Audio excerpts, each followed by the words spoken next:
नागपुरात ऐशोआराम आणि नशेच्या आहारी गेलेल्या एका तरुणाला गुन्हेगारीची वाट धरावी लागली। शहरासह ग्रामीण भागात दुचाकी चोरीच्या मालिकेला जबाबदार असलेल्या सराईत चोरट्याला नंदनवन पोलिसांनी अटक केली असून त्याच्या ताब्यातून 9 लाख रुपयांहून अधिक किमतीच्या 13 चोरीच्या दुचाकी जप्त करण्यात आल्या आहेत। अटक करण्यात आलेल्या आरोपीची ओळख अजनी येथील विवेक ढाकणे अशी झाली आहे। इव्हेंट मॅनेजमेंटचे काम करणारा विवेक विलासी जीवन जगण्याच्या हव्यासापोटी गुन्हेगारीच्या मार्गावर वळला। पोलिसांच्या माहितीनुसार पत्नीनं साथ सोडल्यानंतर तो नशेच्या आहारी गेला आणि आर्थिक गरजा भागवण्यासाठी दुचाकी चोरी करू लागला। नंदनवन पोलीस ठाण्याच्या हद्दीत घडलेल्या या वाहन चोरीच्या तपासादरम्यान पोलिसांच्या हाती सीसीटीव्ही फुटेज लागले होते। या फुटेजच्या आधारे पोलिसांनी आरोपीचा माग काढत त्याला ताब्यात घेतलं।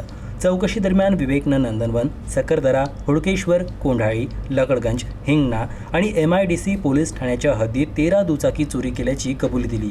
तपासादरम्यान आरोपी चोरीच्या दुचाकी गहाण ठेवत असल्याचं उघड झालं। त्यातून प्राप्त पैशातून तो हॉटेलमध्ये मौज मजा करायचा, तसेच नशा करत असल्याची माहिती पोलिसांनी दिली। आरोपीच्या सांगण्यावरून पोलिसांनी 13 दुचाकी जप्त केल्या असून त्यांची एकूण किंमत 9 लाख रुपयाहून अधिक आहे।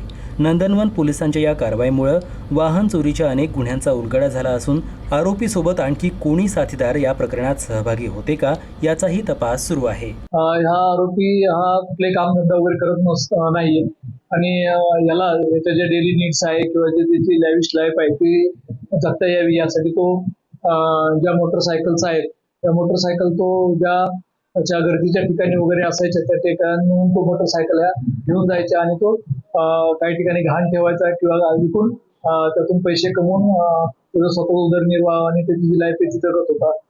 सदर आरोपीस पाळत ठेवून तसेच टेक्निकल अनालिसिस करून सदर आरोपीस ताब्यात घेण्यात आलेले आहे।